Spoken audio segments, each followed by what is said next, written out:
Relation make us connected to God.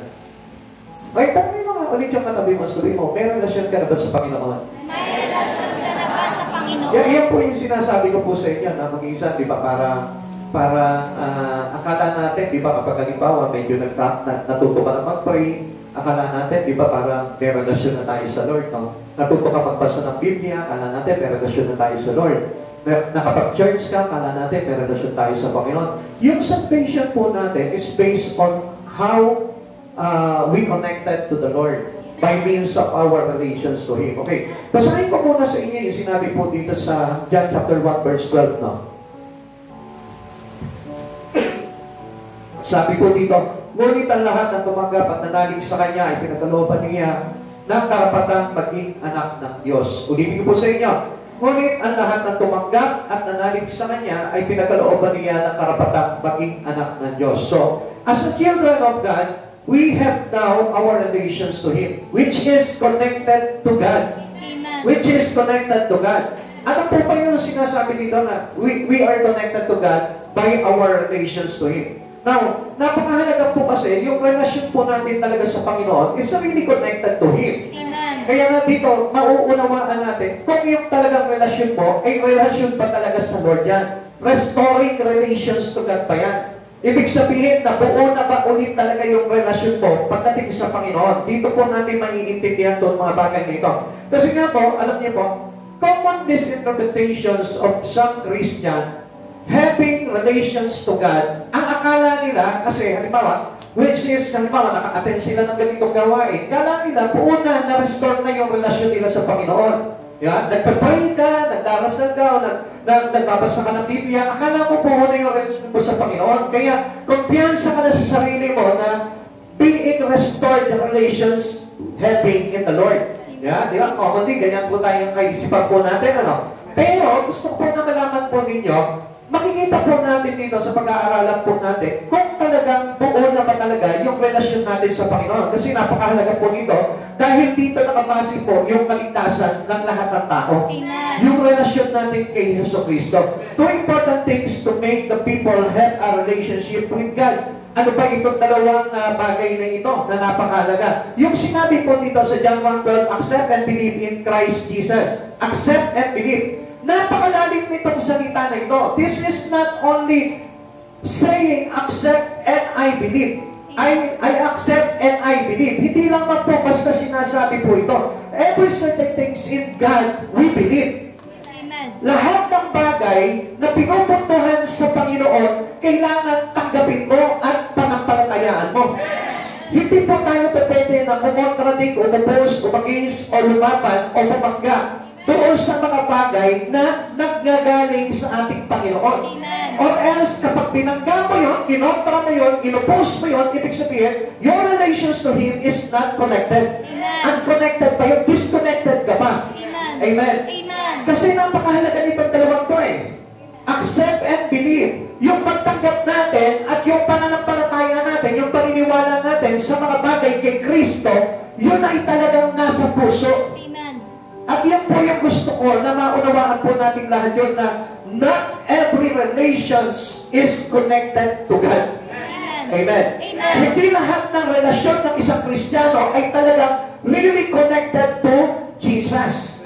Kaya ito po yung pinakamahalaga po dito. Kaya nga, kapag itong dalawang bagay na ito ay nawala sa buhay mo, sa pagiging Kristiyano mo, I tell you that your relations to God is disconnected. Amen. Naintindihan mo natin? Amen. Kaya doon, putol pa rin yung ating kaligtasan. Wala pa rin po yung salvation po doon. Okay, tingnan po natin. John 1:12. Subalit ang lahat na tumanggap at sumampalataya sa Kanya ay binigyan niya ng karapatang maging mga anak ng Diyos. Eh syempre, pag tinuring tayong mga anak ng Diyos, ibig sabihin po niyan, part of the family of God. Amen. Part of His kingdom, part of heaven, part of Jesus. Amen. So ibig sabihin po nun, naligtas tayo. Amen. Kaya lang, if this meant to be disconnected to Him, ibig sabihin nun, wala pa rin. Walang kaligtasan pa rin. Kaya nga, accept and believe is very important for every followers of Jesus. Napakahalaga nun. At hindi lang basta-basta, halimbawa, sige, mag-church ako, ito yung gusto kong gawin. Hindi po yun yung tinatawag na accept and believe. Pag accept and believe, lahat ng bagay na itinuturo sa iyo ng Panginoon, kailangan you have the two important things in you, in your heart. Ano yung dalawang bagay na yun? Accept and believe. Lahat ng bagay na ituturo sa iyo, wala kang i-response doon, accept and believe. Pag tinuturuan ka ng patungkol kay Kristo, accept and believe. So sa madaling salita, wala kang kumontra doon. Do not contradict everything in the Lord. Pag mayroong isang bagay ka na kinontra doon, ibig sabihin, disconnected pa rin yung relasyon mo. Amen. This is how very important relationship to our God. Napakahalaga po nitong ganitong relasyon sa Panginoon. God will not be important in your life as you do relationship. Paano po, halimbawa, na magkakaroon po talaga tayo ng pagpapahalaga sa buhay po natin sa Panginoon kung wala naman talaga po itong relasyon. How it would be important to people if He does not love God? Yan. May kinalaman yung accept and believe sa pagmamahal mo sa Panginoon. Kasi pag wala yung dalawang bagay na yun, siguro yung pagmamahal sa Panginoon is very, kumbaga parang minimal lang. Napaka-minimal lang na siguro ng iyong pagmamahal. Kapag hindi po ito napalooban ng tinatawag ng dalawang mahalagang bagay na mayroon tayo sa ating puso, yung pagtanggap at pananampalataya. Our relations to Him is based on how we accept and believe. Tandaan po natin yung relasyon mo sa Panginoon ay nakabase sa iyong pagtanggap at pananampalataya. Naintindihan po natin? Okay, sige, para maunawaan po natin na malinaw po ito, ito po yung sinabi po sa 1 John. Paano po ba natin masasabi na we have relations already to God if we not really love God in our life? Kung talagang hindi natin mahal ang Panginoon, syempre, wala yung relasyon doon. Amen? Amen. Siguro yung relasyon natin sa Panginoon ay parang masasabi lang natin na kilala ko lang siya. Pero hindi ganoon ka-connected yung aking relasyon sa Kanya. Kaya sabi po ng 1 John chapter 4 verse 10, ito ang pag-ibig hindi sa inibig natin ang Diyos, kundi tayo ang inibig niya at sinugo ang Kanyang anak upang maging handog sa ikapagpapatawad ng ating mga kasalanan. Tingnan niyo po ito ha. This is how relations connected. Paano po yung tinuturo sa atin ng Panginoon po dito? Si Jesus, even though they didn't know us, anong ginawa niya? Inalay niya yung buhay niya para lamang tayo ay maligtas. Amen. Amen. What shows to us by God? Mahal ka niya. Simple mahal tayo ng Panginoon. Amen. Kaya yung pagmamahal na yun, yun ang naglagay sa Kanya that never, he never, kumbaga parang hindi niya pinigilan yung Ama na siya ay ipadala sa atin para tapusin tayo sa pagkakasala. Amen. Hindi niya sinabi, stop. Hindi na natin kailangan na i-sacrifice yung aking buhay. At ang ginawa ni Jesus dito is about atoning sacrifice. What is atoning sacrifice? Ibig sabihin po dito, He has no doubt in what He did, in what He will do. Kung ano yung bagay na gagawin niya, hindi niya pinagdudahan yun. Kaya nga, doon sa bagay na yun, meron yung tinatawag na accept and believe. Kasi nung inutusan siya ng Ama, sabi niya siguro na ng Ama sa kanya, anak, bumaba ka doon, tubusin mo ang sangkatauhan, iligtas mo sila sa kamay ng impyerno. Kaya nung ginawa nito si Jesus, He gave Himself. Binigay niya ng freely His life. Binigay niya yung buhay niya ng walang kagatol-gatol, walang pag-aalinlangan. Kaya yung atoning sacrifice na ito ay talagang masasabi po natin na talagang nilaan niya yung kanyang buhay para sa iyo. So, ibig sabihin, He accept what the command of His Father and He believed in one purpose having His Father. Now, kung titignan po natin ito, minsan tayo, tinuturuan tayo eh. Minsan tinuturuan tayo ng Panginoon, pero wala yung accept and believe. Maaari, okay, naniniwala tayo, pero we didn't accept. Commonly, ganyan po ang mga Kristiyano eh. Commonly, maraming tao ganyan. Nakikinig ka, naniniwala ka, pero hindi mo naman tinatanggap. Kasi kung tinatanggap mo yung mga bagay na yun, you have no doubt.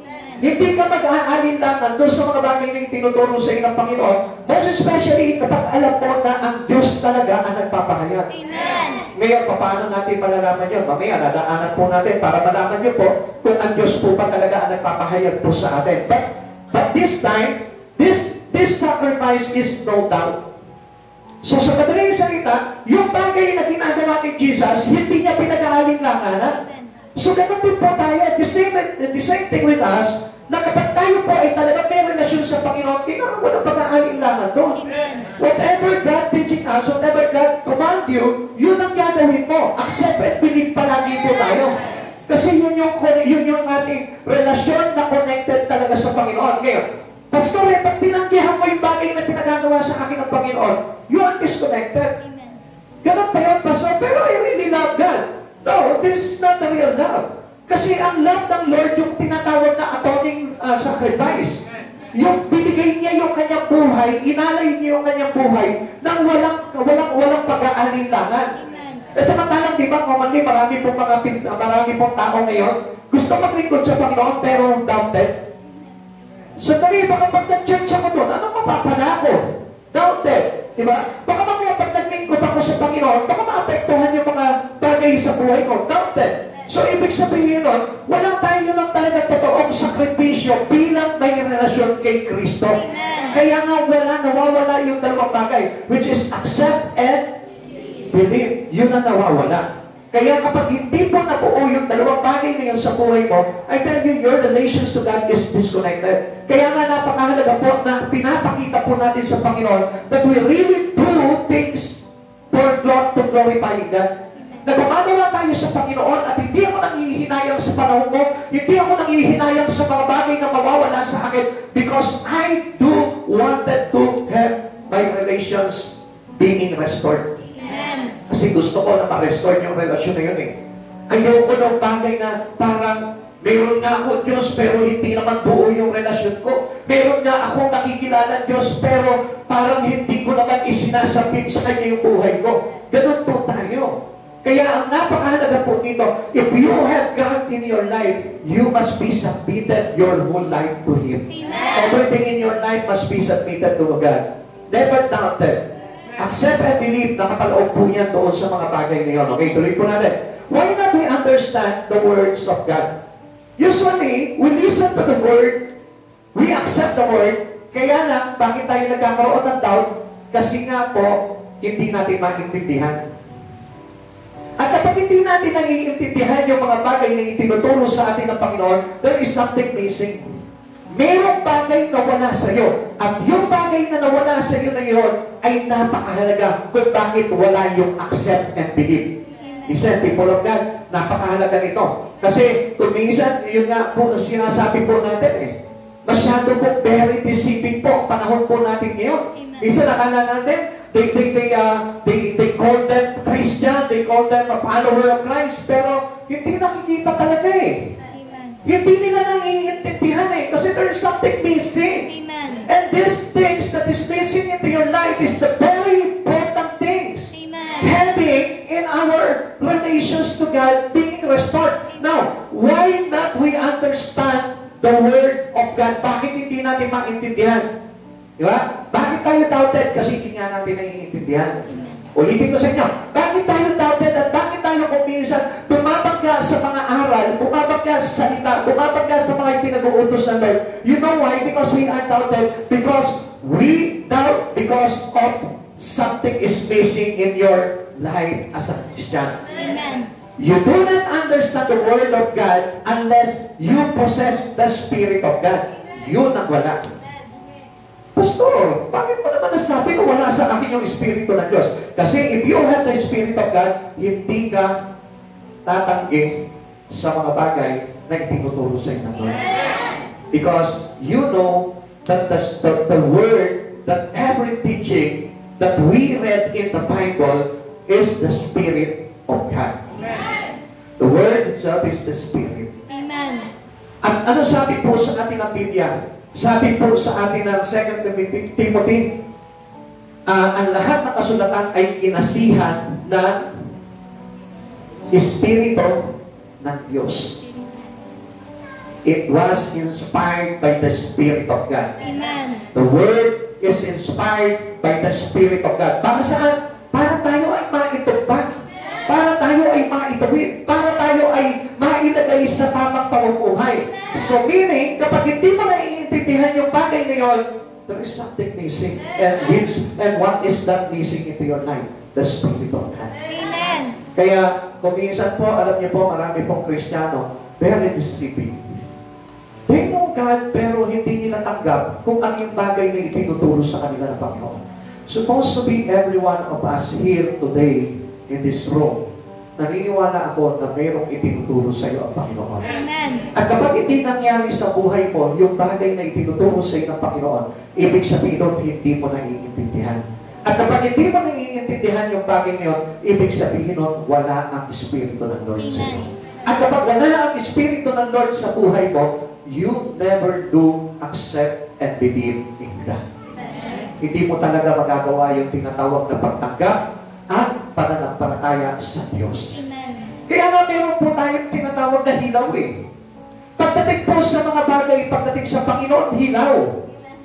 Amen? Amen. Kaya kung minsan nakala mo, di ba, gumagawa sa Panginoon, pero yung sarili niya mismo, hindi niya talaga maiangkop sa gustong gawin sa kanya ng Panginoon. Amen. Amen. Hindi po ba napansin niya?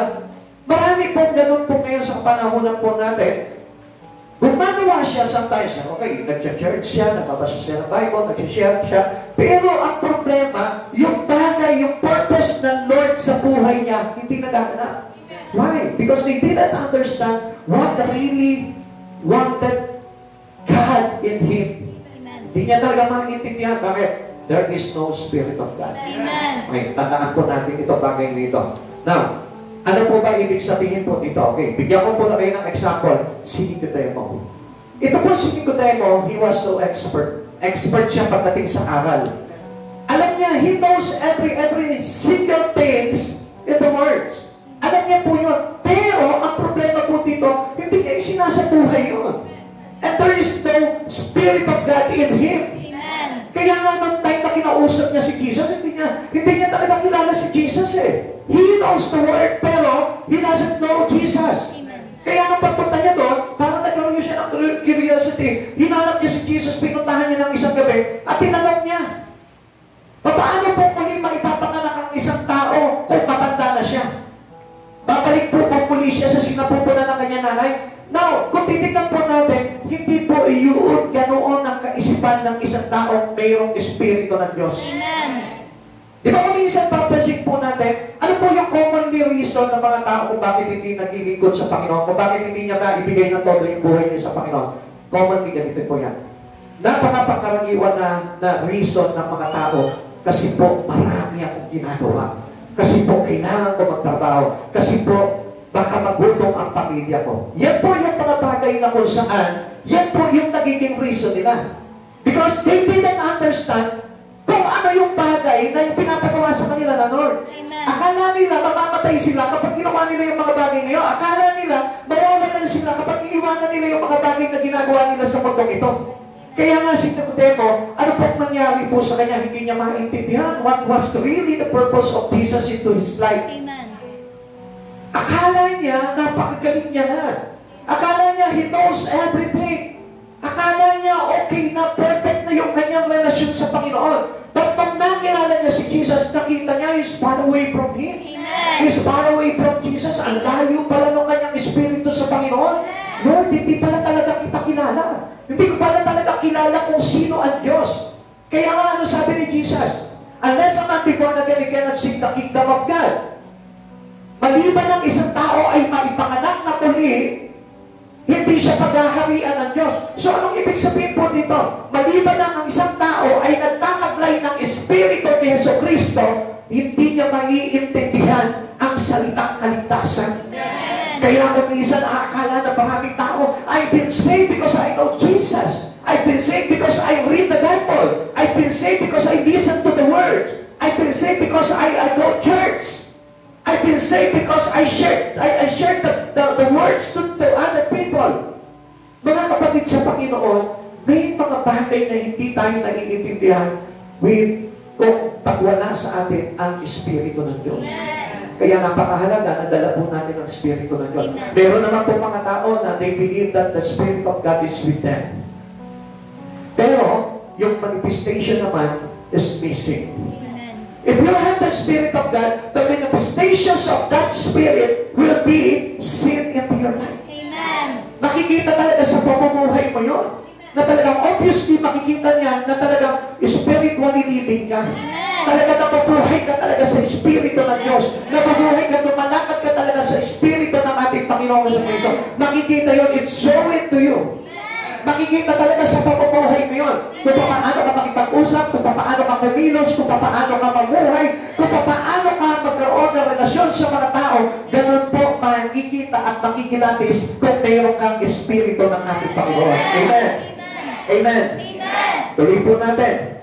1 Corinthians chapter 2, verse 11 to 14. Ito po yung sinasabi po sa atin. Walang nakakalam ng iniisip ng isang tao maliban sa kanyang sariling espiritu. Gayon din naman, walang nakakaalam sa mga iniisip ng Diyos maliban sa espiritu ng Diyos. Ang tinanggap natin ay hindi ang espiritu ng sanlibutan, kundi ang espiritu mula sa Diyos upang maunawaan natin ang mga bagay niya, ang mga kaloob ng niya sa atin. Kaya nga, hindi niyo, kung papansinin po natin dito. Verse 12, ang tinanggap natin ay hindi ang espiritu ng sanlibutan. Hindi espiritu ng sanlibutan. Ang tinanggap natin ay espiritu ni Jesucristo. Kundi ang espiritu mula sa Diyos upang maunawaan. For us to understand, natin ang mga kaloob niya sa atin. Pero, hindi niyo po ba napansin, ang daming tao, daming Kristiyano, ang daming gusto sa Lord, pero hindi nila alam kung ano yung kaloob sa kanila ng Lord. Amen. Why did I tell you these things directly, personally? Bakit ko po ba sinasabi sa inyo na hindi nila maintindihan kung ano yung kaloob sa kanila ng Lord? Kasi they don't practice what is the gift of God to them. Amen. Amen. Amen. If you won't practice the gift of God into you, ibig sabihin nun, hindi mo nauunawaan. Amen. Amen. Amen. Kaya nga, every one of us, sa pagtawag ng Panginoon sa atin, mayroon tayong espiritu na kaloob sa atin ng Diyos. At kalakip ng espiritu na yon, yung mga kaloob niya sa iyo, para magamit mo yon, para mabuhay ka sa espiritu ng ating Panginoon. Now, kung hindi mo pinapractice yung bagay niyo, kaya nga yung labor ninyo in God, ay napakahalaga po niyan. Yung ginagawa natin sa Panginoon, napakahalaga po niyan. Kaya nga kapag hindi ka gumagawa sa Panginoon, I tell you, the Spirit of God is missing into you. Amen. Nawawala sa buhay mo yan.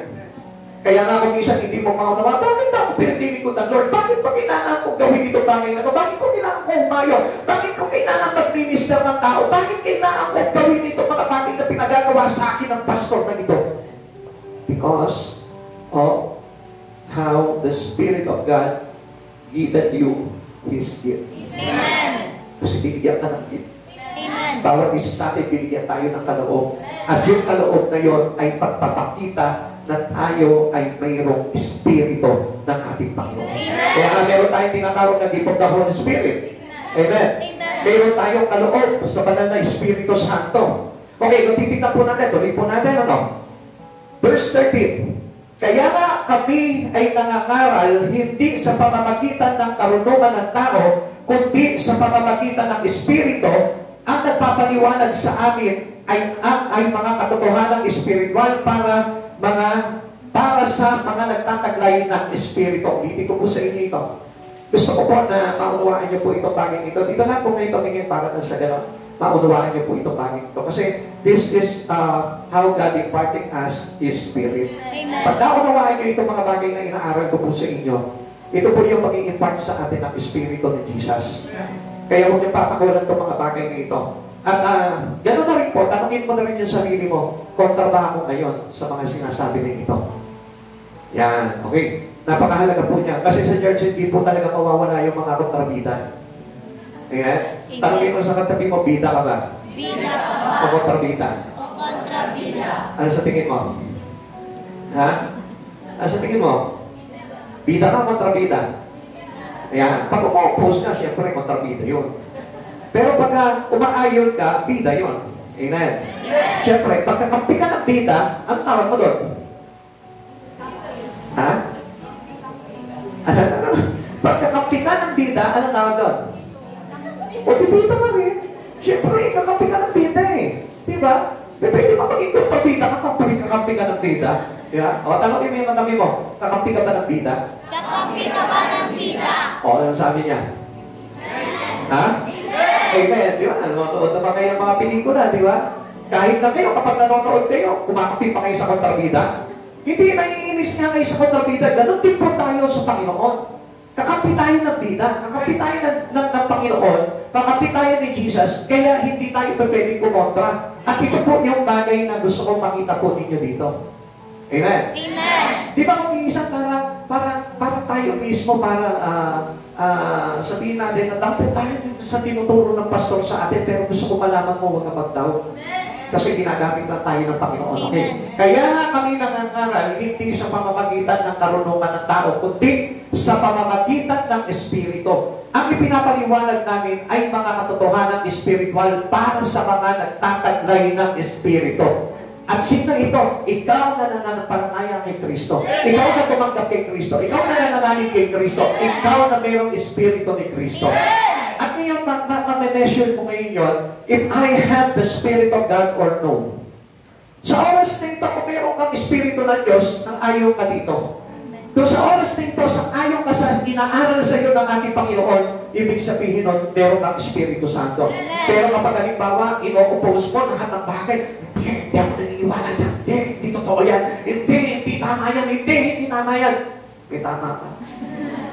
Kasi lahat hindi hinindihan mo eh. Diba? Bakit? Kasi ang pinag-aaralan po natin ngayon is the words of God. Amen. Gusto ko po na i-remind nyo, ang pinag-aaralan po natin ngayon is the Word of God. Amen. It is not the word of the world. Amen. Hindi salita ng mundo, kundi salita ni Yeso Cristo. Kung salita ng mundo, bahala ka, you are free to oppose. You are free to contradict. Pero ito ang sabi po dito, yung aming pangangaral ay hindi sa pamamagitan ng karunungan ng tao, kundi sa pamamagitan ng Espiritu. Kaya kung bumabagka ka dito, ibig sabihin, you don't have accept and believe attitude. Wala sa atin, paano mabubuo yung relasyon mo sa Panginoon? Paano magiging connected yung relasyon sa Panginoon? If you don't have accept and believe attitude towards His Word. Kaya nga, ano po sabi po dito? Sa pamamagitan, kami ay nangangaral hindi sa pamamagitan ng karunungan ng tao, kundi sa pamamagitan ng Espiritu. So, ibig sabihin, every person who shared the words of God, of Jesus, meaning, hindi siya yun, kundi it is inspired by the Spirit of God. Ngayon, kung ikaw naman tumatanggap ka ng sakdal na salita na ipinapahayag sa atin ng Panginoon, ibig sabihin nun, hindi ikaw yun, kundi yung Espiritu ni Jesus na nakapaloob sa iyo at tumatanggap ng mga bagay na yun. How one Christian oppose the Word? Paano ang isang Kristiyano ay babangga sa salita ng Diyos kung meron siyang Espiritu ni Kristo? We know that all things that we shared here is the Word of God. And the Word of God is no other than but Jesus. If you have the Spirit of Jesus, how you contradict the words? Hindi ba pwede, ano? Maliban na lang na ikaw si Satan. Gumagamit ka rin ng words to oppose the words. To contradict the words. Natatandaan niyo po yung sa Matthew chapter 4. Kung paano niya ginamitan ng salita, ito si Jesus. Amen? Amen. Nasusulat, iingatan ka ng mga anghel. Yeah? So, natatandaan niyo yung mga salita na yun? Amen. So, kung titignan po natin dito, parang ganun po tayo. Sometimes we use the word to contradict the words. Kaya nga, kung minsan kapag doubted ka, at tumabag ka sa salita ng Diyos, ibig sabihin po niyan, it is a Satan-like. Kaya nga mag-iingat po tayo sa panahon po natin ngayon. Baka mamaya nandito ka sa church na ito, pero yung puso mo ay hindi ka isa kay Kristo. Yung espiritu mo ay hindi si Kristo. Supposed to be, kailangan accept and believe to what we listen, to what we heard from Jesus. Amen. For every teaching that we given to us by God, accept and believe. Amen. Kasi ang binubuo lang naman natin dito, hindi yung karunungan eh. Ang binubuo natin dito, yung relasyon natin sa Panginoon eh. How are relations to be connected to God? Yung pagtanggap natin. Amen. At hindi yung pag-oppose natin. Kasi yung pag-oppose natin, nagpapatunay ka na nagmamalaki ka sa Panginoon. Yung pag-oppose natin, yung pag-kontra natin sa mga bagay sa salita ng Diyos, ay naglalarawan na mayroon kang kakaibang espiritu. Naintindihan po ba natin yun? Sapagkat ang taong hindi nagtataglay ng espiritu ay hindi kayang tumanggap ng mga kaloob mula sa espiritu ng Diyos. Kaya nga kapag inopera ka ng Lord na maglingkod ka, minsan tumatanggi tayo, anong espiritu meron yun? Kapag sinasabi sa iyo ng Diyos yung aral niya, hindi mo tinatanggap, anong espiritu meron yun?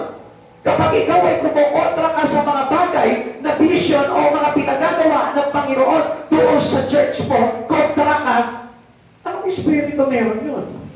Kaya nga, if you have the Spirit of God, you are with them. You are with one in Christ. Nakikipag-isa ka kay Kristo sa mga bagay na yun at hindi mo kukontrahin yung mga bagay na yun. Kaya nga, alam nyo, every little things that commanding to us by God, we should do whatever we heard from Him. Amen. Dapat gawin po natin yung bagay na yun. Naintindihan po natin? Amen. I hope na nandiyan pa rin po kayo. Tuloy po natin. Para sa kanilang kahangalan ang mga iyon at di nila nauunawaan sapagkat ang mga bagay na espiritual ay mauunawaan lamang sa paraang espiritual.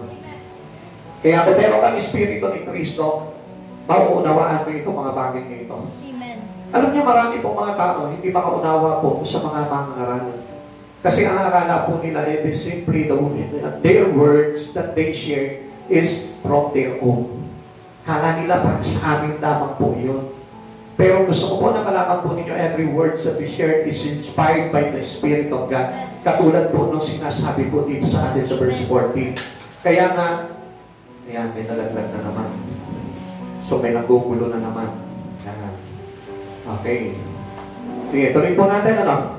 Kaya nga, mauunawaan lamang po natin ito mga bagay nito. Nandiyan pa po kayo? Kaya mauunawaan lamang natin ito mga bagay nito kapag tayo po ay nagtataglay ng Espiritu ng ating Panginoon Kristo. Accept and believe through the given words of Jesus. Tatanggapin lamang po natin yung mga bagay niya. Nandiyan pa po ba tayo? Hindi pa po ba tayo kontrabida? Tanongin mo yung katabi mo, kontrabida ka na ba o bida pa rin? Yan.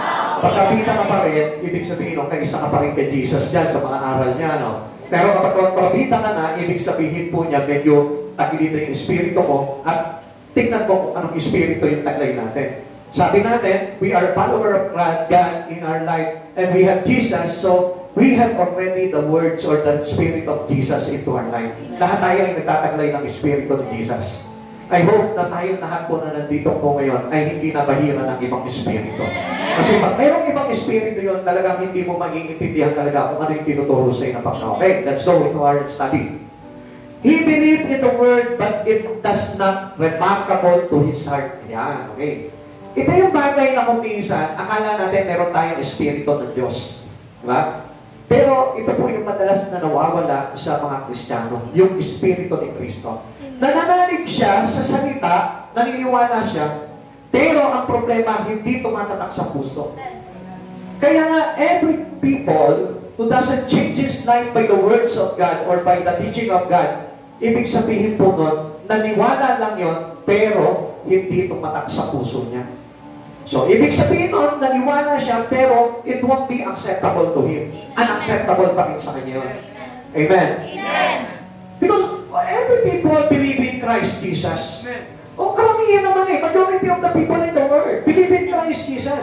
Pero ang problema, hindi tumatatak sa kanila si Kristo. Amen. Yung acceptance nila kay Christ, hindi ganon. Amen? Amen. Marami nga nagsasabi, propeta lang si Jesus eh. Marami nga nagsasabi na siya po ay isang tao lamang, sinugo lamang ng Diyos. Pero, yun po ay dahil unacceptable sa kanila si Jesus. So, how can we be saved? Paano tayo maliligtas po nun? Okay. The reason is because his relations to God is broken by sin. Amen. Yan. Okay. Naniniwala sila sa word, pero hindi tumatatak sa puso, hindi nagbabago. Alam niyo po ba, what do people unchange? Bakit po ang maraming tao po ay hindi nagbabago? Alam niyo bakit? Because of sin. Kaya hindi sila nababago, even though they know Jesus in their life, kaya hindi sila nababago because of sin. Kaya hindi nila mabigay fully yung kanilang buhay sa Panginoon, it is because of sin. Yan po yung napakalaking problema. Yan yung nagpapahiwalay sa atin sa relasyon natin sa Panginoon. Kaya kung continuously we do sin in our life, gusto ko malaman nyo, still you have a broken relations to God. Whatever sin is that. Kahit na ano pa sin yan. Kahit sabihin mo hindi heinous crime yan.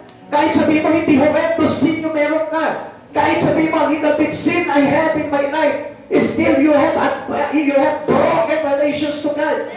Kahit sabihin mo chismosa ka na, broken relations sa Lord niya. Kahit sabihin mo mabalirang puri ka lang, broken relation niya. Kahit sabihin mo nagsasalita ka lang na masasamang salita, broken relations at broken relations pa rin sa Lord niya.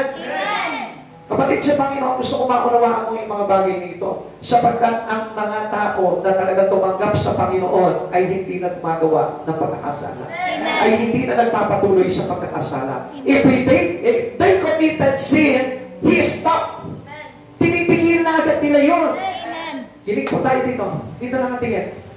Pogi ang pastor niya. Yan. Pag hindi natin tinigil ang kasalanan, ibig sabihin yun, hindi mabubuo ang relasyon kay Kristo.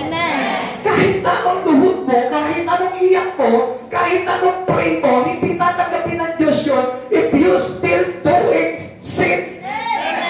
Period. Wala tayong may tatanggi po doon. Sapagkat the wages of sin is death. Kaya nga wala pong tinanggap ang Diyos eh. Dahil lahat nagkasala.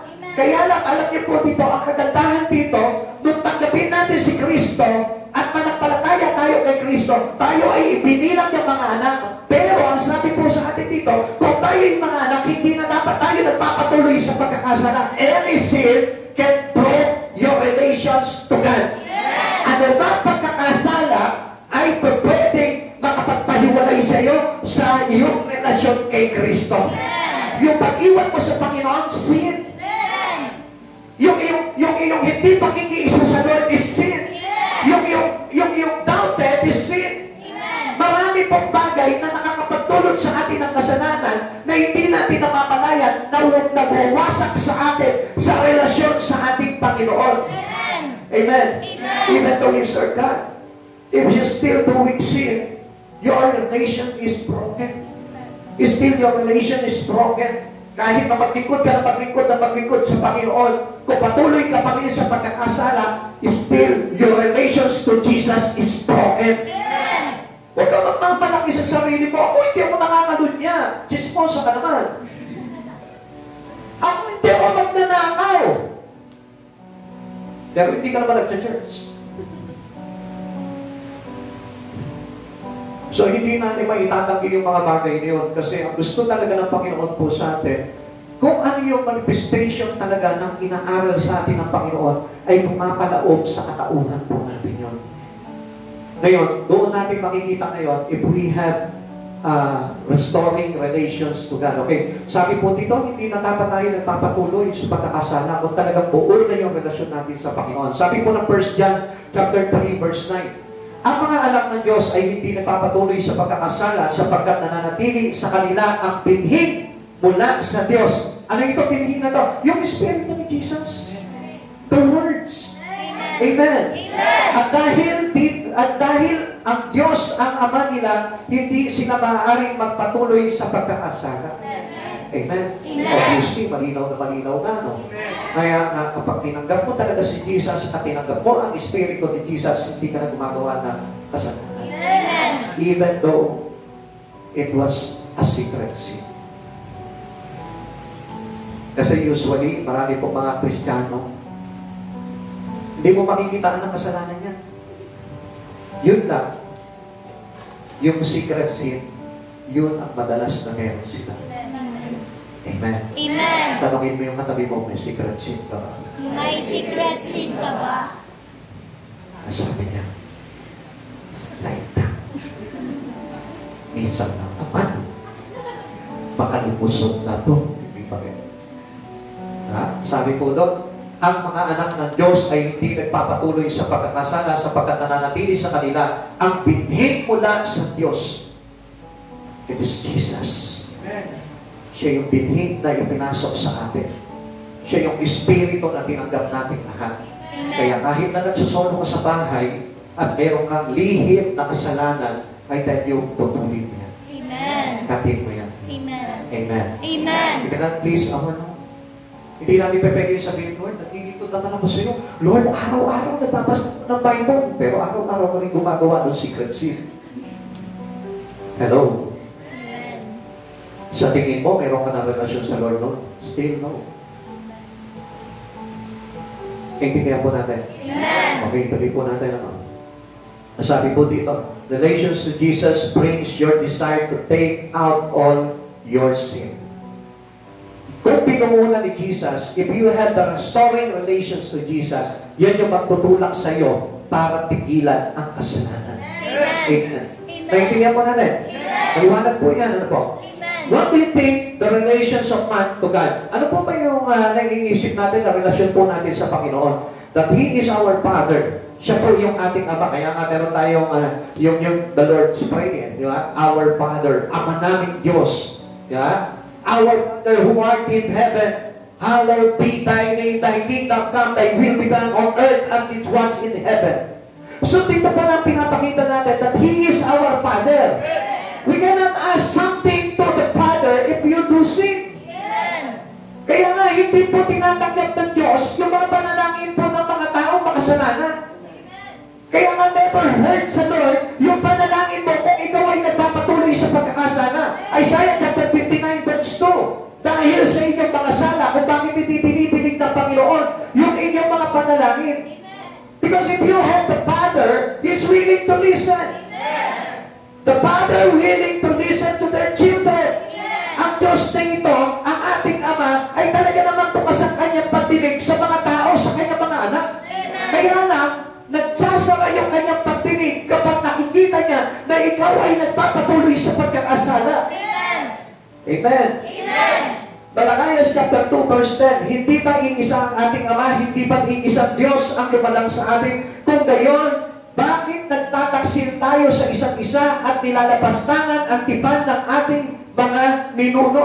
Ano po ba yung kasunduan ng Diyos na ipagtipan yung ating mga ninuno sa ating Ama? Nasabi natin, susunod tayo sa mga alituntunin sa Kanya. Susundin natin lahat ng mga pinag-utos sa atin ng Panginoon. Pero, why many people today, why many Christians today who accept Christ is still yet, hindi pa rin po nila sinusunod yung gusto mangyari sa buhay nila ng ating Panginoon? Actually, hindi mo naman kailangan na i-perfect yung Ten Commandments eh. Actually, hindi naman yun lang eh. Ang sabi sa atin ng Lord, we have the two great commandments. Amen. Amen. All the commandments is precise ito. Ano sabi dito? Kinontak sa dalawang commandments. Love God above all and love your neighbor as you love yourself. Yung dalawang bagay na lang naman yun ang gagawin mo. Love God, meaning you serve God. Gagawin mo whatever He wanted you to do. Gagawin mo kung ano yung bagay na pinapagawa sa iyo because you love God above all. Higit siya sa lahat. Minahal mo siya ng higit sa lahat. Now, love your neighbor as you love yourself. Siyempre, hindi ka na magkakasala, hindi mo nagagawa ng pagkakasala yung kapwa mo. Kung mahal mo yung kapwa mo, katulad na pagmahal mo sa sarili mo. Amen. Kasi alam nyo, marami pong pagtataksil ng tao sa Diyos. At alam nyo po ba pag sinabing pagtataksil? Listen to this, people of God. Pag sinabing pagtataksil sa Diyos, ang ibig sabihin niyan, minsan paglabag sa Kanya. At minsan pagtanggi sa kalooban ng Diyos na gusto niyang mangyari sa buhay mo. Minsan, di ba, parang pinipilit palagi natin yung gusto natin. Amen. Amen.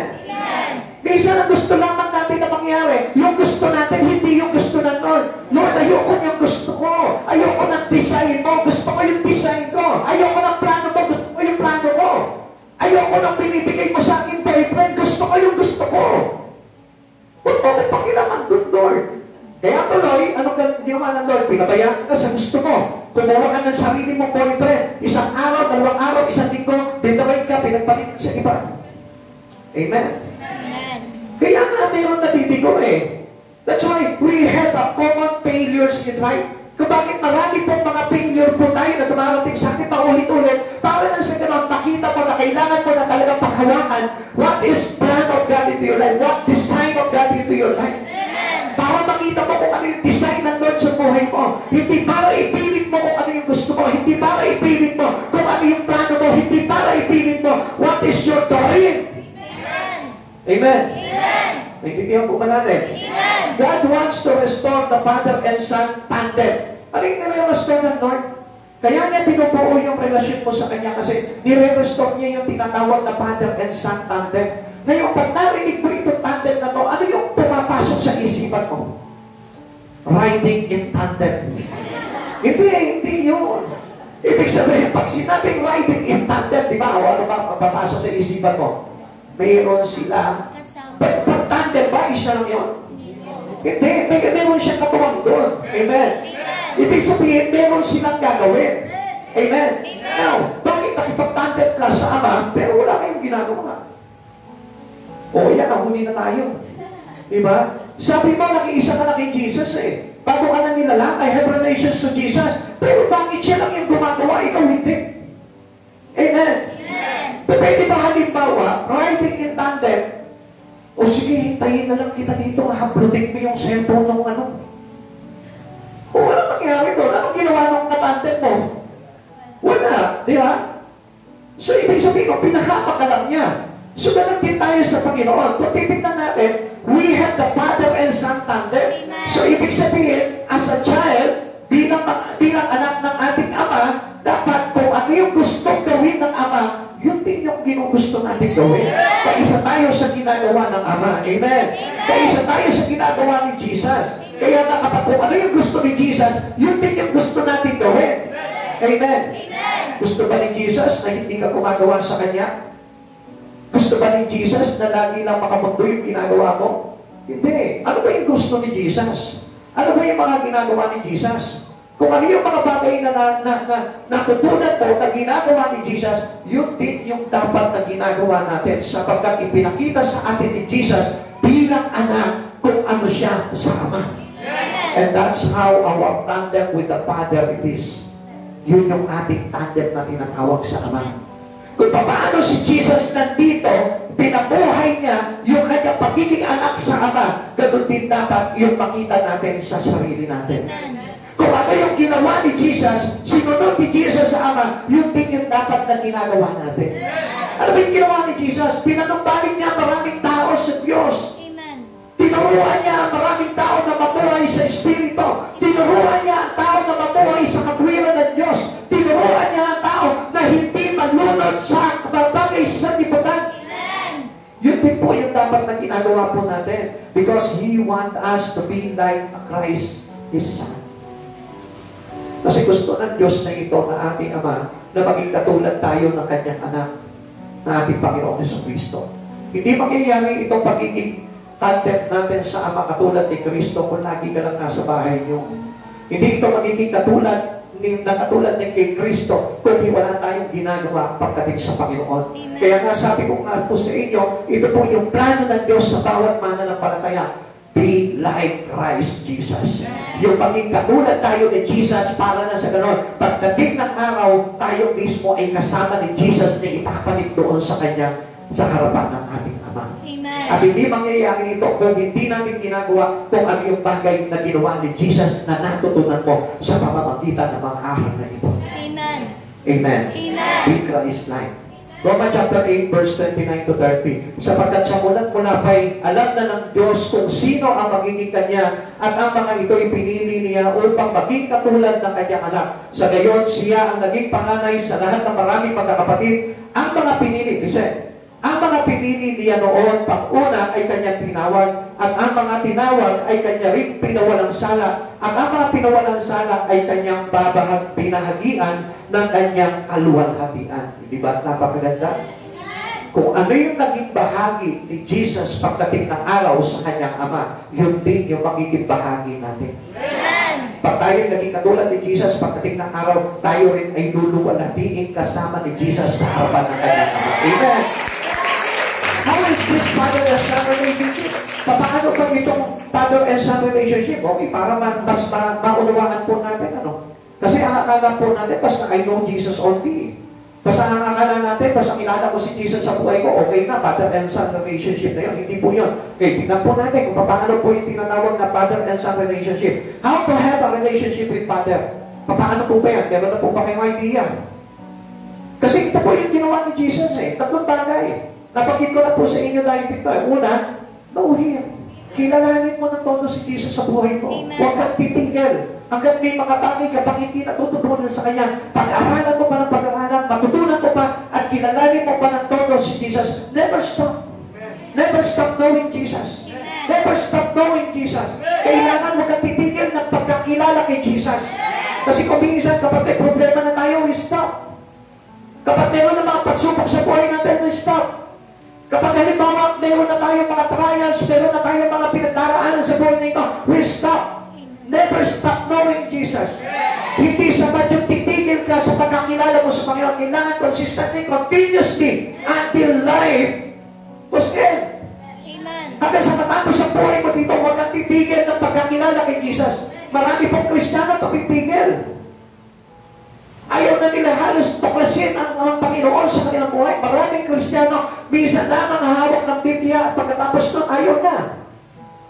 To know Jesus is to know about His Word. To know Jesus is to know His will. To know Jesus is to know His plan. To know Jesus is to know His purpose. To know Jesus is to know what character will have from Him. Kung ano ba yung gusto ng Diyos na ito na maging character mo sa harapan ng banal na Diyos. That is to know Him. Ito po yung tinatawag na know Him.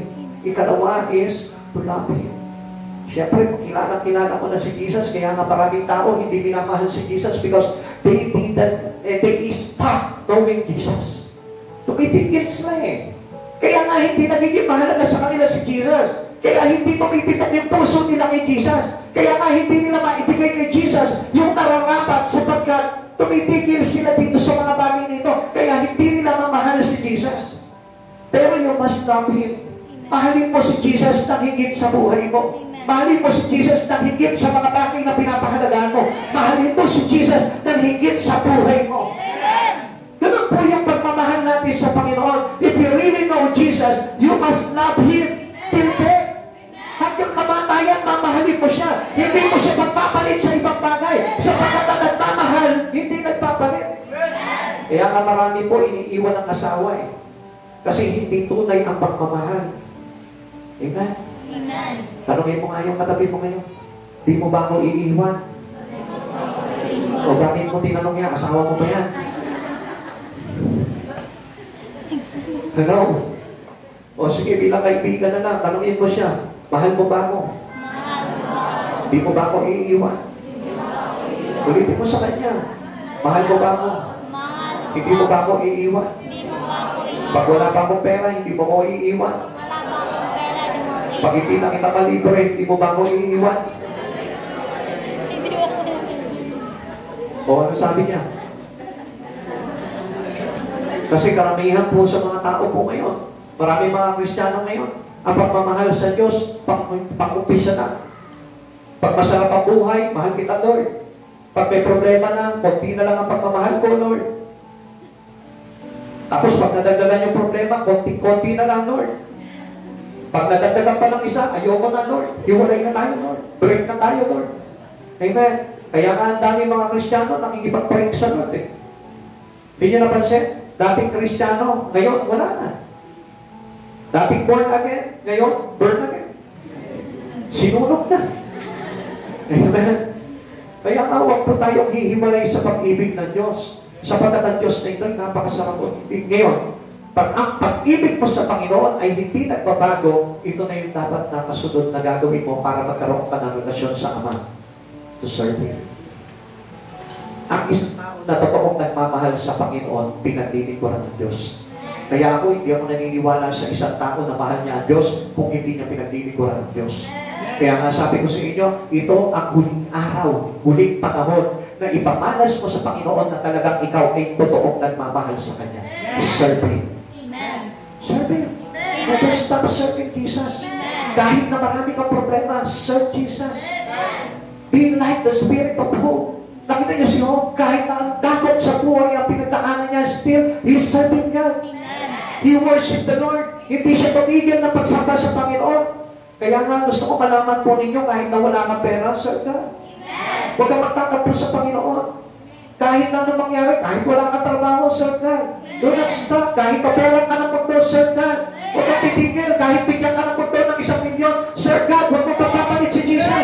This is how we serve God. Hindi ba yung kapag na-opera ka, iba na yung paglilingkuran mo? Because this is the offer of the world. This is the offer of Satan. Natatandaan mo kahit si Jesus, inopera niya, para lang hindi siya maglingkod sa Ama, para hindi niya lang sampahin ang Ama. Ano sabi ni Jesus? Isa lamang ang Diyos na paglilingkuran ko. Isa lamang ang Diyos na sasampahin ko. Walang iba kundi ang Ama. Amen. Because Satan overheard the word. The kingdom of the world. Lahat ng mga hari, lahat ng mga kaharian, in-offer ni Satan kay Jesus. Pero ano sabi ni Jesus? No way! Hindi ko kailangan ng mga offer mo, sapagkat lahat ng bagay na yan ay panandalian lamang, sapagkat ang pag-ibig ko sa Panginoon, ang pagkakilala ko sa Panginoon, ang paglilingkod ko sa Panginoon, ang walang hanggan. Okay. Because Jesus is an everlasting God. Kaya si Jesus ay pangwalang hanggan Diyos. Amen. Kaya nga ikaw, kung ikaw naglilingkod ka sa Panginoon, dapat ang maging category natin ay katulad ni Jesus, pangwalang hanggang Diyos, pangwalang hanggang anak, pangwalang hanggang katutusan sa aming mga kasalanan. Ganun po ang dapat sa paglilingkod natin. Wala po time limit ang paglilingkod. Hindi maglilingkod na 1 taon, 2 taon, pagtapos na 5 taon, finish. Amen. Ano ka nasa abroad? After 5 years, finish contract ka na. Ang paglilingkod sa Panginoon, no finish contract.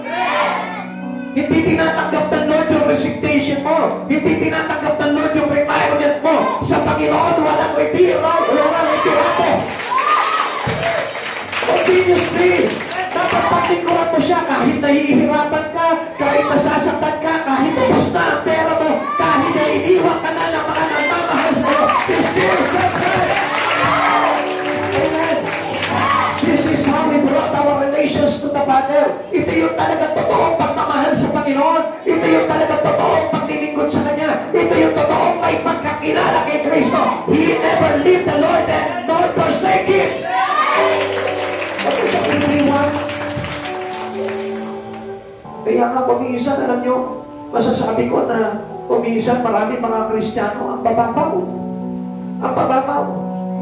Hindi nga ayaw na nahihirapan pagdating sa Panginoon. Na ayaw nga na nasasaktan pagdating sa Panginoon. But I want you to know na hindi talagang ganap ang pag-ibig mo kay Kristo kung hindi ganon klase ang iyong sakripisyo sa paglilingkod sa Kanya.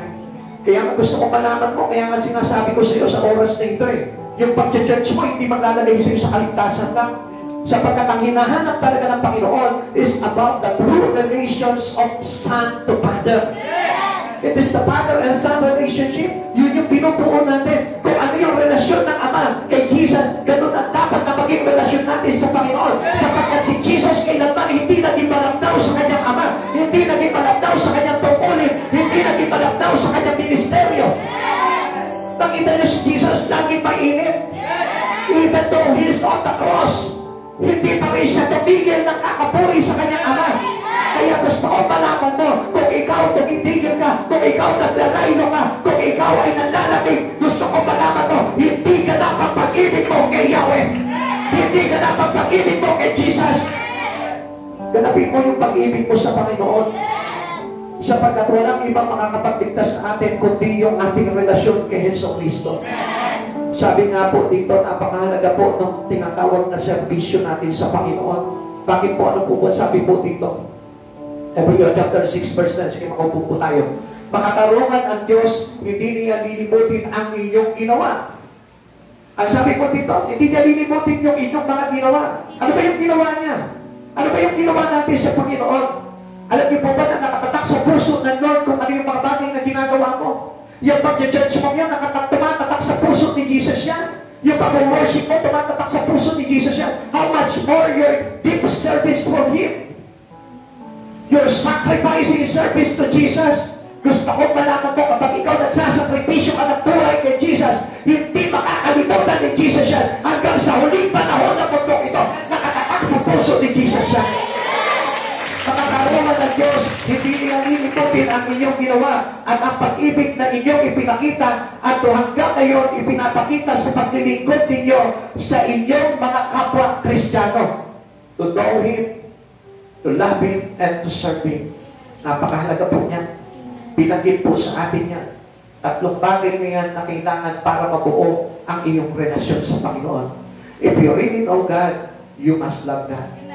If you love God, you must serve God. Isang bagay lamang ang magkulang dito sa tatlong to. I tell you, your relation is disconnected. Tapos, kung hindi mo kaya paglingkuran ng Panginoon, I tell you, may duda pa rin sa iyong sa iyong relasyon sa Panginoon. Kaduda-duda pa rin ang iyong paglilingkod sa Panginoon. Kaduda-duda pa rin yung relasyon mo kay Jesucristo kung hindi mo mapaglingkuran si Kristo. Sinasabi ko sa inyo ito sapagkat kilala niyo ang Diyos. Sinasabi ko sa inyo ito sapagkat alam ko mahal niyo ang Diyos. Sinasabi ko sa inyo ito sapagkat gusto ko maligtas tayong lahat ng ating Panginoon. Kaya napakahalaga ng paglilingkod sa Panginoon. Ang paglilingkod na ito ay kailangan po talaga pinagbubuhusan ng sakripisyo. Inaalay ang buhay para kay Kristo. Sapagkat ang Diyos ang uling umibig sa atin. Paano niya pinakita yung pag-ibig niya sa atin? Kung inandun niya yung kanyang sarili buhay. When He offered His life as a living sacrifice. Then, anong gusto niya palang makita ngayon sa iyo? Para maramdaman niya yung totoong pag-ibig mo, offer your life as a living sacrifice to God. Romans chapter 12, verse 1. Gusto ko po na malaman po ninyo, yun ang hinihiling ng ating Panginoon. Yun ang tamang pagsamba na kailangan sa ating Diyos. Kaya kung hindi mo talaga mapapaglingkuran, hindi mo maihahandog ang buhay mo sa Panginoon, at lilimitahan mo ang Diyos sa mga bagay na ginagawa mo, I tell you, hindi ka totoong nagmamahal sa Diyos nito.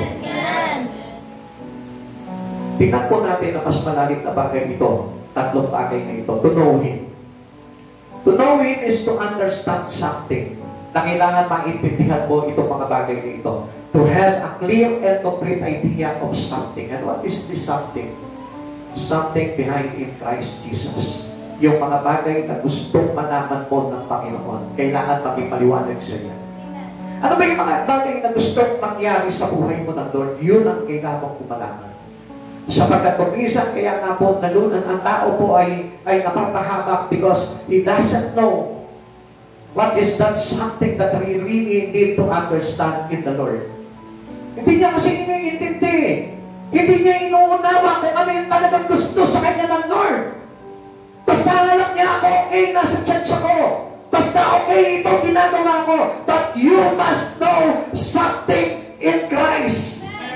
That He really wanted you to understand kung ano yung gusto niya na ipinapaunawa niya sa iyo. Anak, mayroon siyang tukulin na ganagampanan sa iyo.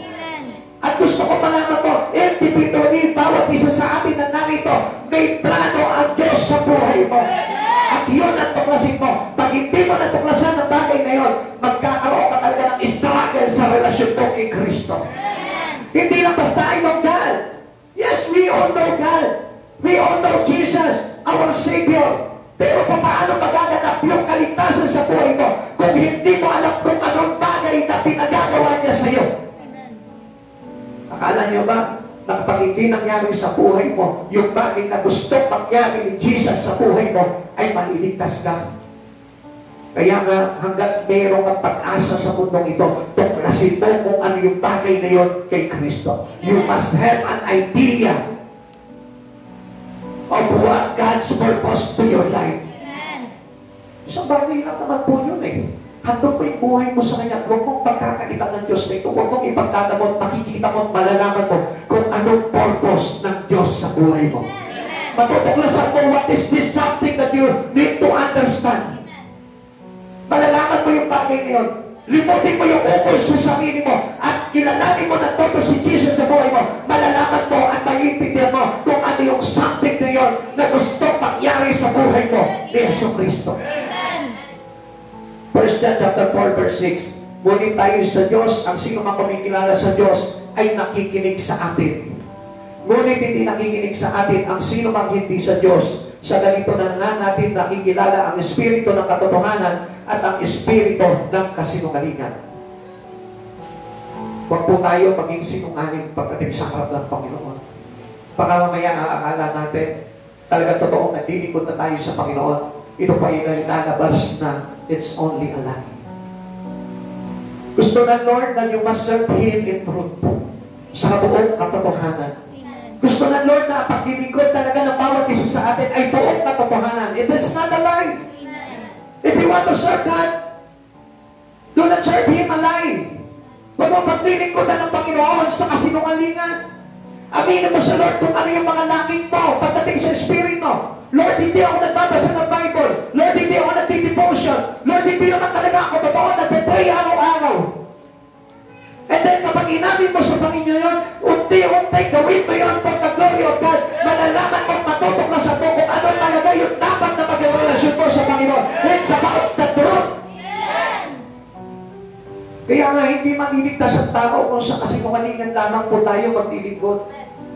Ang paglilingkod sa Panginoon ay hindi dinadala sa kasinungalingan. Hindi ba pwede papabalat kayo lamang ang ating paglilingkod? Hindi po yan makikita sa Facebook mo. Hindi yan makikita sa kung anumang bagay na ginagawa mo. Kundi makikita yan sa puso mo kung totoo ka kay Kristo. Alam niyo po ba na ihahayag ang katotohanan sa pamamagitan ng kanyang puso? At gusto ko po na malalaman niyo po what is abundant to our heart. This is come out into our mouth. At yun din po yung gagawin po natin.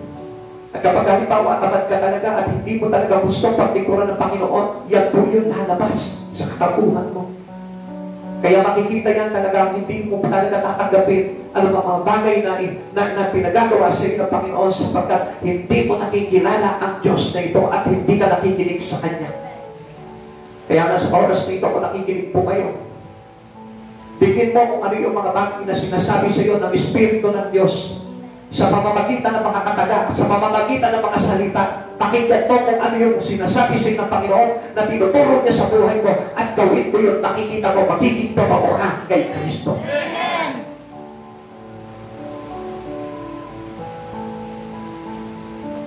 Alam niyo, gusto ko po na malaman po ninyo, be serious in your service to God. Kung ano man yung mga bagay na para bagang nagiging hadlang pa sa paglilingkod niyo sa Panginoon, better to stop it. Agad hindi pa huli ang lahat. Sapagkat sabi ko nga po sa inyo na meron na lamang po tayo maikling panahon pagdating ng ating Panginoon. At kung hindi natin sisikapin itong mga bagay nito, baka tayo maiwanan sa mundong ito at mawala ang kaligtasan. 3 gifts given to us when we know God. Napakahalaga po nito. Kaya nga po, ito po yung mismo na binibigay po sa atin. If you really know God, magkakaroon ka nito tatlong kaloob na ito. If this is important to you, if this is really important, I mean, if this spirit is very important to you, if this message is important to you, why don't you take this down? Sulat mo ito. Para na sa ganon, alam mo kung ano talaga yung dapat mong malaman pagdating kay Kristo. Itong tatlong bagay nito ay kaloob sa ating ng Panginoon. Huwag mong gamitin yung sarili mo na karunungan, tinuturuan tayo ng Lord. Sabi nga, nakikinig sa akin ang sa akin. Hindi nakikinig sa akin ang hindi nakakakilala sa akin. Kaya itong oras na ito makinig ka. Maaaring tinuturuan ka ng Panginoon sa mga bagay nito para hindi ka maligaw. 3 gifts given to us when we know God. Kung talagang kilala mo ang Panginoon, meron ka na ito. Spirit of knowledge. And where does it comes from? Sa Lord. Sa Lord lang. Hindi sa sarili natin. Amen. Because kung talagang sa Lord talaga nanggagaling yung spiritual knowledge mo, He may use you in every places. Gagamitin ka ng Lord. Alam mo kung bakit natatakot ka pagpagamit sa Panginoon? Because you don't have the spiritual knowledge. Natatakot ka dahil hindi ka na yung mga bagay na natututunan mo pagdating sa Panginoon. Pero gusto ko malaman mo, no other teach every Christian but God. Ang sabi po na sa Santiago chapter 1 verse 5, kung kulang ka sa karunungan, humingi ka sa Diyos, sa gana magkaloob ang Diyos, at walang halong panambag. Kaya nga sa oras na ito, kung kilala mo ang Panginoon na ito, kung meron ka nito kaloob na ito ng ating Panginoon, gusto ko malaman mo, this spiritual knowledge can be used in your life. gagamit ito at gagamitin ka ng Panginoon mightily. Not only here, but in every places. Dadaling ka talaga ng Panginoon. Another gift to us when we know God is the spiritual hearing. Mapapakinggan mo ang Panginoon kahit nasaan ka. Kahit natutulog ka, mapapakinggan mo ang tinig ng Lord. Hindi ka magmimintis po sa mga bagay na ito na mapakinggan ang tinig ng Panginoon. Sapagkat maririnig mo kung ano ang sa Panginoon at kung ano ang sa kasinungalingan. Because we better to know the truth about Christ Jesus and we better to listen into thy truth, not to lie. Sapagkat yung kasinungalingan ay magpapahamak sa iyo at ang katotohanan na magpapalaya sa atin. Kaya nga napakahalaga po itong kaloob na ito. If you know God. Pero kung hindi mo talaga kilala ang Diyos sa buhay mo, wala ka nitong mga bagay nito. And the last is the spiritual truth. Yung katotohanan. Yung katotohanan ay hindi ako. Yung katotohanan ay hindi ikaw. Okay, let me emphasize this. Yung katotohanan ay hindi ako. Yung katotohanan ay hindi kayo. Bakit ko po ba sinabi ito? Sapagkat ang katotohanan ay si Kristo. Huwag ka mananangan sa sarili mo. Huwag ka mananangan sa mga kakayanan mo. Huwag ka mananangan sa karunungan mo. Huwag ka mananangan sa espiritu mo. Sapagkat dapat na manangan ka lamang walang iba kundi sa katotohanan. Sa espiritu ng katotohanan at sa espiritu ng Kristo. Submit your life to the Lord. Commit every works of you to God. Kung gusto mo talaga na magtagumpay ka at gusto mo talaga na ma-recognize ka bilang talagang nagmamahal kay Kristo, hindi mo ipagkakait yung buhay mo sa Kanya. And that was the spirit of truth. Sapagkat ang totoo talagang nagpapagamit sa Panginoon at totoo talagang ginagamit ng Panginoon, hindi niya pinagdadabot yung kanyang sarili at binibigay niya ng todo, freely ang buhay niya. Walang reservation. Amen. No reservation. Pag tinawag ka ng Panginoon, hindi mo sasabihin sa Kanya, may gawain ako, Lord. Pasensya na, Lord. Uunahin mo, Lord, because you are in the spirit of truth. Kilala mo ang katotohanan at ang katotohanan na yan ang magtatanggal na lahat ng sagaban sa buhay mo. Kaya nga hindi niyo napapansin, even yung poverty, yung kahirapan, umahad lang sa iyo sa paglilingkod mo sa Panginoon because you don't have the spiritual truth. Ano ba ang katotohanan? Mayaman ka. Ano ang katotohanan dito? Mayaman ka because you have God. If you have the truth, mayaman ka. Eh bakit ka nabubulagan ng kahirapan ng sanlibutan? Bakit ka nabubulagan ng kawalan ng pera? Hindi niyo po ba napansin yun? If you have the truth, kung meron kang Kristo sa buhay mo, hindi ka mahahatangan sa lahat ng ginagawa mo sapagkat you have everything in the truth. Meron ka ng lahat ng katotohanan. Ang katotohanan na may buhay na walang hanggan. Ang katotohanan na may kapayapaan. Ang katotohanan na may kagalakan. Ang katotohanan na may kasamahan sa buhay kay Kristo. Yun ang katotohanan. Hindi katotohanan yung ikaw ay maging mayaman sa mundong ito. Hindi katotohanan na ikaw ay maging titulado sa mundong ito. Hindi katotohanan na ikaw ay sagana sa mga bagay na material sa mundong ito. Ang totoong katotohanan, you have everything in Christ Jesus. The truth.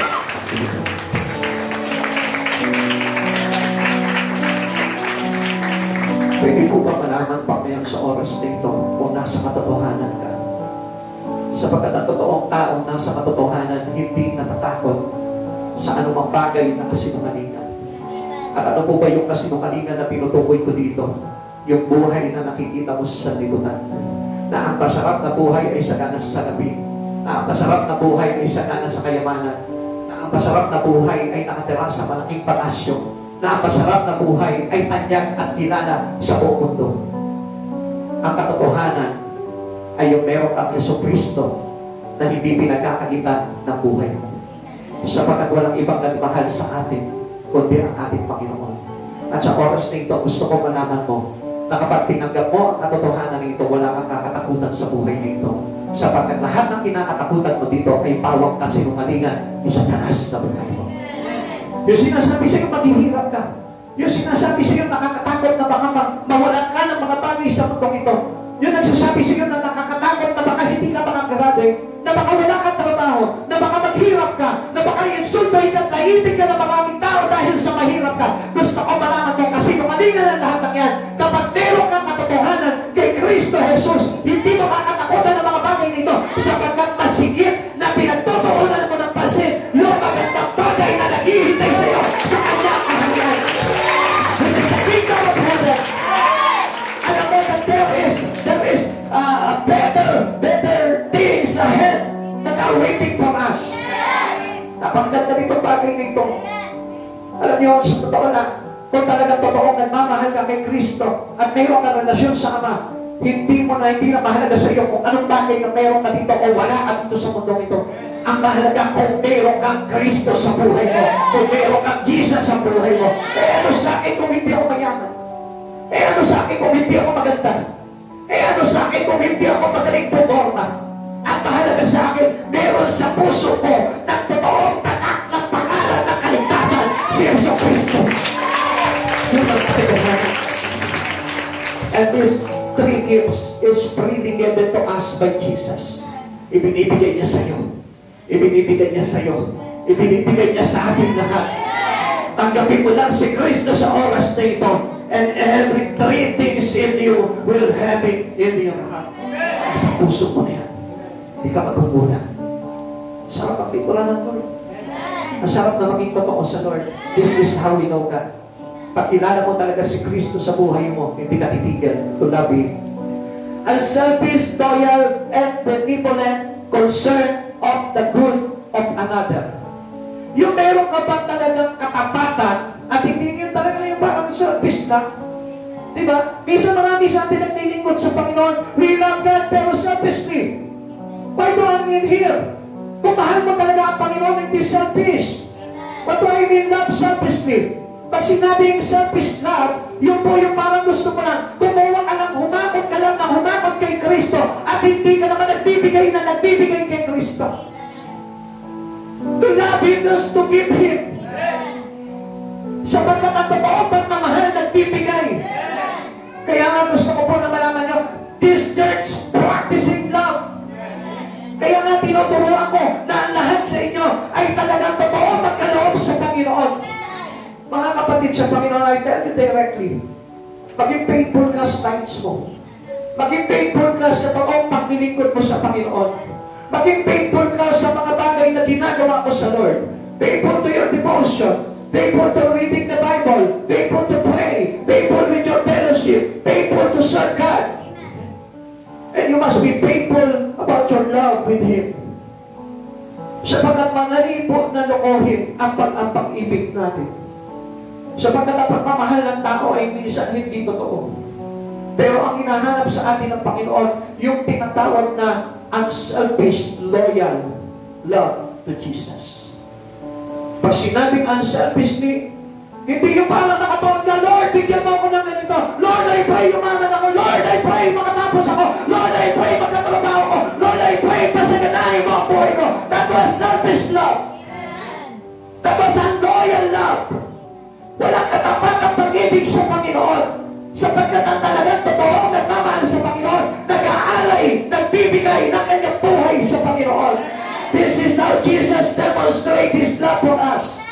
Ibinigay niya yung kanyang sarili sa krus ng Kalbaryo. Pinapako niya ito na matay siya para sa kaligtasan ng maraming tao, hindi para sa sarili niya naman. Kaya kung sinabi sa inyo ito, this church, you must be faithful. Unang-una, alam niyo po, minsan, tayo po yung sumasamba sa Panginoon, pero hindi tayo nagiging faithful. Hindi tayo nagiging loyal pagdating sa Panginoon. Even to our times. Gusto ko po na malaman po ninyo, kung gusto mo talaga, na talagang mayroon ka talagang pag-ibig sa Panginoon, express it. Hindi yung para baka, Lord, pagpalain mo naman, Lord, Lord, ang buhay ko. Lord, ang tagal ko na naghihirap. Alam niyo kaya naghihirap ang buhay po natin? You know why? Kung bakit maraming Kristiyano ang naghihirap, alam niyo kung bakit? Kasi hindi marunong magbigay. Sapagkat ang pag-ibig ay nagbibigay. Tulad ng pag-ibig ni Kristo. Paglaanan mo ang bawat pagtitipon. Paglaanan mo ng iyong handog ang aming Panginoon. Sapagkat dito nakapase ang pag-ibig mo sa Panginoon. Gaano ang pag-ibig mo sa Panginoon? Is it about your substances that you have in your hand? Is it whatever valuables in your life that you can give it to our God as being limited to give unto Him? Meron ka magagandang bagay sa buhay nito, pero hindi yun ang binibigay mo sa Lord. Meron kang pera, pero yung pinaka-small quantity that you really give into the Lord. Sorry to tell you, pero yan ang katotohanan sa church. Sa mall, dala-dala mo libo-libo. Sa mga outing, dala-dala mo libo-libo. Pero pagdating sa church, dala-dala mo small quantity, a small value. How can we show our love to Jesus? Kung sa pagbibigay pa lang nakikita na sa iyo na hindi ka marunong magbigay. Kapatid, ang totoong nagmamahal sa Panginoon, hindi niya iniisip yung sarili niya. Because in following Jesus, you must know how to deny yourself. If you want to follow me, take up your cross, deny yourself, and follow me. Ganun po yung talagang pag-ibig natin sa Panginoon. Ganun yung pagkakilala natin sa Panginoon. At meron po tayong kabutihan sa kapwa po natin. Pagmamalasakit. Love is loyalty. Yung meron po tayong talagang totoong katapatan pagdating sa ating Panginoon. 1 John chapter 4, verse 19 to 21, tayo yung umiibig sapagkat ang Diyos ang unang umibig sa atin. Ang nagsasabing iniibig ko ang Diyos, subalit napupuot naman sa kanyang kapatid ay sinungaling. Kung ang kapatid na kanyang nakikita ay hindi niya magawang ibigin, paano niya maiibig ang Diyos na hindi niya nakikita? Ito ang utos na ibinibigay sa atin ni Kristo. Ang umiibig sa Diyos ay dapat din umibig sa kanyang mga kapatid.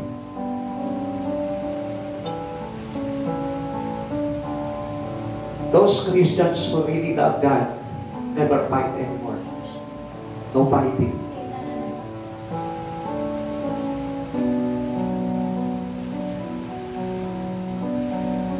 Love is no fighting. Kaya nga si Jesus, kahit na ipinako nila, pinahirapan nila, it's not fight.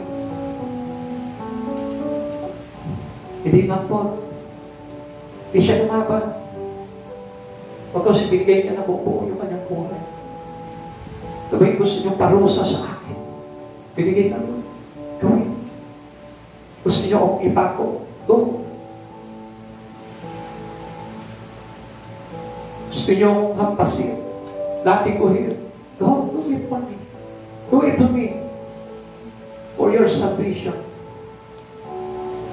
Ayaw isa pinagkakaitan natin ang Panginoon sa buhay natin. We're not being loyal to Him.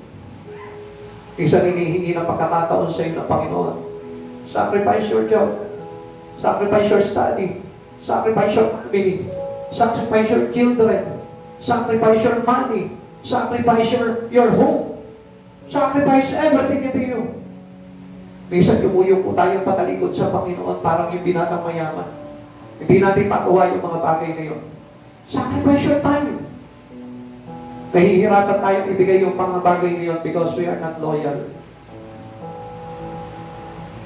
If you really love God, hindi mo pagdadamutan ng Panginoon sa buhay mo to serve Him. Don't you know that if you serve God, it is God's glory. God receive glory when we serve. Pag naglilingkod ka sa Panginoon, napapapurihan, naluluwalhati ang Diyos sa buhay ng isang tao. But if you deny your service, the offer of service to Jesus, di mo ba alam na hindi mo napaparangalan ang Diyos sa buhay mo? Pag hindi mo pinagbibigyan ng Diyos dito na paglingkuran, hindi napaparangalan ng Diyos dito sa buhay mo. Pero if you accept and believe to serve Jesus in your life, don't you know that God will receive glory from you? At alam mo ba, kapag laging nakakaranas ang Diyos ng papuri sa buhay mo, gusto ko malaman mo, hindi ka mawawala sa aklat ng buhay. Lagi kang nakatalaan doon.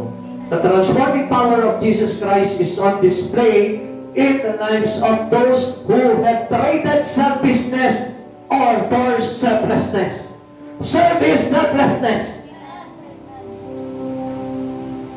And serve God is selfishness. Na kapag hindi mo pinaglilingkuran ng Panginoon, you are selfish in the sight of God. Kapatid, ulitin ko po sa inyo, kung hindi mo binibigyan ng paglilingkod ang Panginoon sa buhay mo, makasarili ka. Ayaw ng Diyos. Sapagkat ang gusto ng Diyos sa kanyang mga anak ay yung tinatawag na patay sa sarili. They really want, they don't want them to serve God because they are selfish. Sapagkat ang totoo talaga na naglilingkod sa Panginoon, hindi tumatanggi na paglingkuran ng Diyos sa kanyang buhay. His desire is to serve Him. Even dying. Hanggang sa kamatayan, pinaglilingkuran niya ang Diyos na ito sapagkat He really wanted to serve Him mightily. Serve is selflessness. Pakisabi mo sa katabi mo. Serve is selflessness. Kaya ang isang taong hindi makasarili, naglilingkod po yan.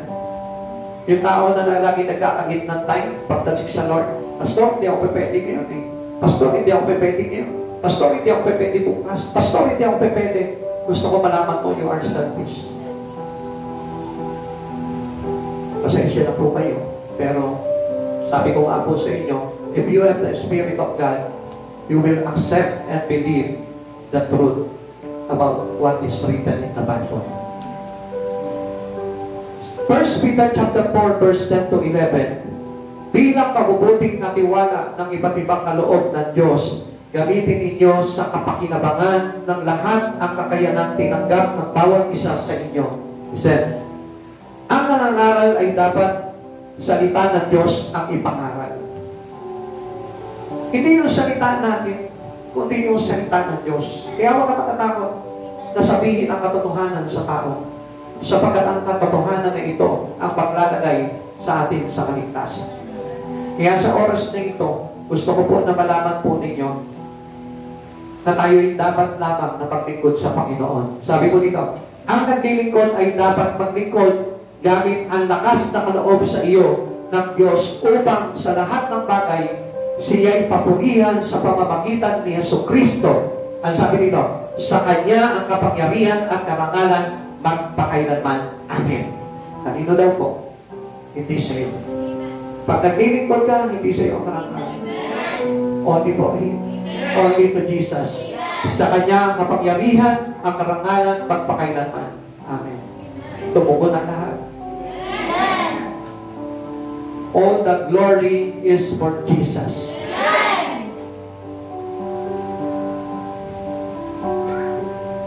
How shall one person serve God if he didn't love and believe God? Paano nga ba naman talaga mapapaglingkuran ng isang tao ang Diyos kung hindi niya naman talaga mahal ang Diyos at hindi siya naniniwala sa Panginoon? Hindi natin pwedeng sabihin, Panginoon, I believe in you, I really love you, but I don't want to serve you. Hindi natin mamamahal ang Panginoon at hindi natin mapapaglingkuran ang Panginoon kung hindi natin siya mahal. Like for example, yung asawa mo, kung hindi mo mahal yan, hindi mo paglilingkuran yan. Yung boyfriend mo, yung kaibigan mo, kung hindi mo mahal yung kaibigan mo, hindi mo paglilingkuran yan, hindi mo ililibre yan, hindi mo sasamahan yan, hindi mo pag-aaksayan ng panahon yan. Kahit na sinong tao, pag mahalaga sa iyo at mahal mo, kahit sino pa yan, sasamahan mo yan, bibigyan mo ng mga magagandang bagay yan, magpapalasakit ka sa Kanya, at ipalangan mo sa Kanya yung iyong serbisyo, dahil mahal mo siya at mahalaga siya sa iyo. How shall one person serve God if he didn't love and believe God? Sa oras na ito, there is no such reason about na masasabi po tayo kung bakit hindi natin mapaglingkuran ng Panginoon. It's simply, you don't believe in Him and you don't love Him. If you love Him, Love Him correctly. Mahalin mo siya ng buong katapatan, buong katotohanan. At matutunan mo kung paano talaga mahalin ng Diyos. We cannot imitate God if we did not recognize Him as Father. Paano na natin may tutularan si Jesus sa buhay po natin kung hindi natin gagawin kung ano yung mga bagay na ginawa ni Jesus. Tandaan po natin, before we go into His kingdom, you must be all Christ-like. Lahat tayo. Ikaw na nandyan ngayon. Tayo lahat na nandito ngayon. Bago tayo makapalig sa kaharian ng Diyos, gusto ko malaman mo, you must be Christ-like. Kaya nga, kung ano yung kasalanan na nakikita mo sa buhay mo ngayon, patagal mo na yan. If you want to be Christ-like, mabuhay ka na malinis sa pagkakasala. Mabuhay ka na naglilingkod sa Kanya. Mabuhay ka na may pag-ibig na buong katapatan. Mabuhay ka na may totoong pagkilala sa ating Panginoon. Sa oras nito, mga kapatid sa Panginoon, iwanan ko po sa inyo itong isang salita ng ating Panginoon na nakarasulat po sa Efeso 5 verse 1 2. Yaman kayo mga anak na minamahal ng Diyos, tularan ninyo siya. Mabuhay kayo na may pagmamahal tulad ni Kristo. Dahil sa Kanyang pagmamahal sa atin, inialay niya ang Kanyang buhay bilang babagong alay at handog sa Diyos. This is how we made our life Christ-like. Hindi ko po sa inyo. Ganito po yung pamumuhay na katulad, na maging katulad ni Kristo. Mabuhay kayo na may pagmamahal tulad ni Kristo. Dahil sa Kanyang pagmamahal sa atin, inialay niya ang Kanyang buhay bilang babagong alay at handog sa Diyos. Offer your life as a living sacrifice to God. Holy and acceptable to Him. Huwag mo hayaan na maglingkod ka ng pahuwad, ng pagpapalibabaw. Turuan mo na maglingkod ka sa Panginoon ng buong katotohanan. Turuan mo na magmahal ka ng buong katapatan sa Panginoon. Huwag mo siya mahalin ng konti lang. Huwag mo siya mahalin ng katulad lamang ng pagmamahal mo sa isang taong hindi mo kilala. Ganon pa man turo sa atin ng Panginoon. Love your neighbor as you love yourself. Huwag ka magmamahal sa kapwa mo nang hindi katulad sa pagmamahal mo sa sarili mo. Panginoon Diyos, nakikit sa lahat. Kapatid, sa oras na ito, if you really love God into your life, gagawin mo yung talagang bagay na nararapat na paglilingkod para sa Panginoon. Hindi mo ipagkakait ang buhay mo. Hindi mo ipagkakait ang panahon mo. Hindi ka magmamalaki sa Kanya. You cannot be selfish to Him. You must be selflessness. Idinay mo yung pasarili mo para lamang mabigyan na luwalhati ang Diyos na ito. Uunahin mo si Kristo sa buhay mo, hindi ang pasarili mo, sapagkat totoo ang tapat sa Diyos na ito.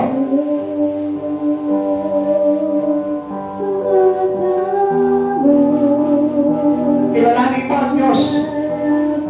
Mahalin mo si Kristo. Paglingkuran mo siya ng buong katapatan. Ibigay mo ang buhay mo. Huwag mo siya magkaitan sa mga bagay sa buhay mo na ito. Suko mo ang iyong kasalanan. Bibuti mo ang pansarili mo. Alisin mo ano ba mga bagay sa puso mo na nakakahadlang sa'yo. Papabuo ang totoong relasyon mo kay Yesu Kristo. Libutin ang ukol sa sarili.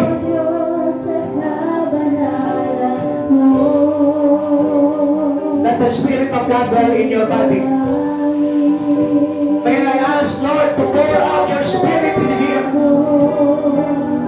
to your sons and daughters. Pour out your Spirit, O Lord. Tumutulong kami sa iyong banal na hanggan, Panginoon.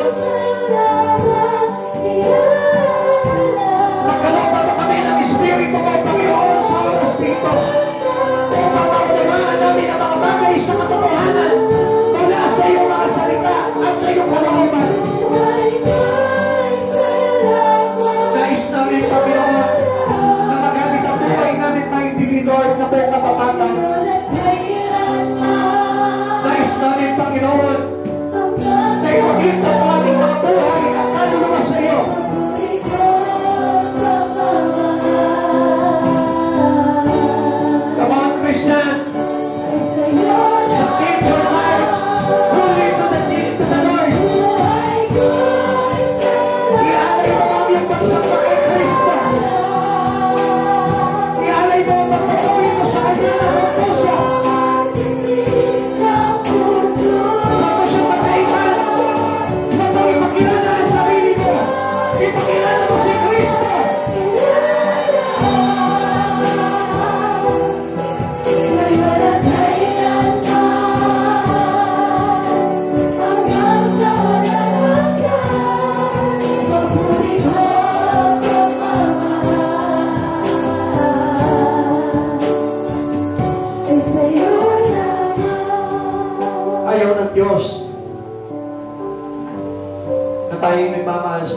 Jesus, na tayo naglilingkod para lamang sa sarili natin.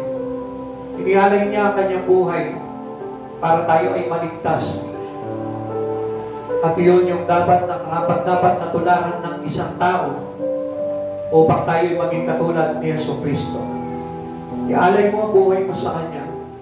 Paggamit mo ang buhay mo. Huwag mo siyang pagkamitan ng mga bagay ng iyong lakas, ng iyong panahon, ng iyong kayamanan.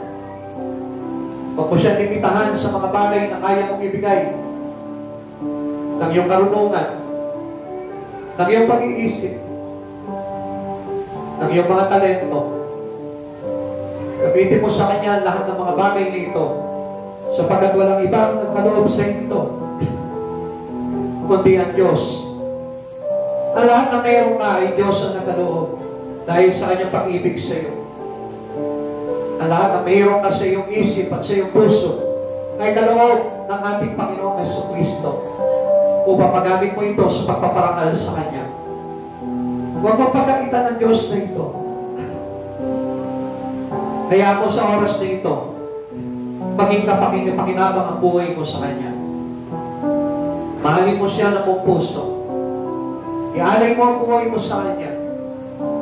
Huwag kang titigil hanggang hindi nauubos ang buhay mo sa mundong ito. Pagkatapos ng mga bagay na iyon, sa mga dadakilaan ni Jesucristo sa buhay na walang hanggan. Pisaan mo sa oras na ito, kapatid. Hinihintay ka niya. Sapagkat ang katotohanan ng pagiging isang Kristiyano ay makikita kung ano ang lumalabas sa puso mo. Kapatid, kilalanin mo si Jesucristo. Mahalin mo siya.